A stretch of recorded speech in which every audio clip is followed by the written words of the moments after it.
So yan, good morning po sa lahat. So ito po yung literal na hinog sa puno. Hindi na po siya nakuhang putulan na bawat nahihinog po ay kinukuha na namin kasi nandito lang po siya sa daanan. So yan, kapag mayroon pong nahihinog, ayan, pinipitas na po namin. So yan, bago pumasok sa trabaho.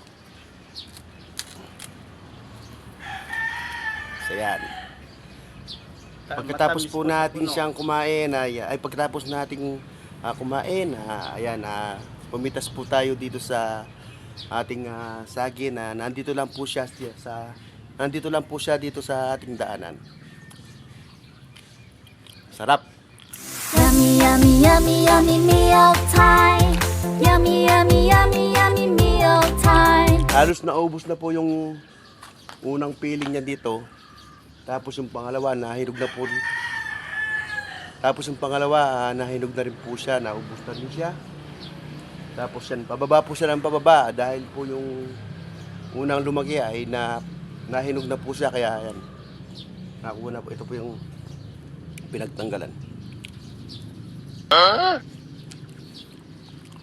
Sarap! Woo! Ito po ay papuntang gate.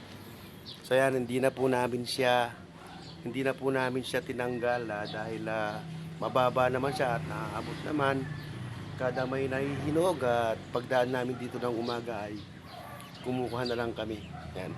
Halos nauna siya dito, yan, naubos na po yung isang piling niya dito na hinog. Tapos yung pangalawa naubos na rin. So itong pangatlo naman. So dito mayroon din po nahinog dito sa pangapat. Yan. So, matamis naman po siya.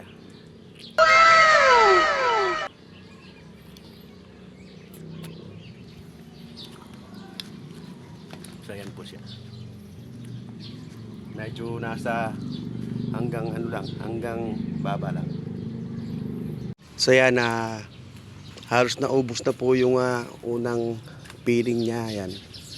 Yan. Bawat nahihinog po ay pag dumadaan po kami dito kada umaga ay kinukuha po namin, hinayaan na po namin itong mahinog sa kanyang puno. So yan po yung literal na hinog sa puno. Yan, bawat nahihinog po ay kinukuha na namin. Una siya dito, tapos ito pangalawa. So yan, halos naubos na. So yan, konti na lang siya, mauubos na. So nandito lang po kasi siya dito sa may dinadaanan namin, sa may papuntang gate. So yan. So yun po yung literal na hinog sa puno.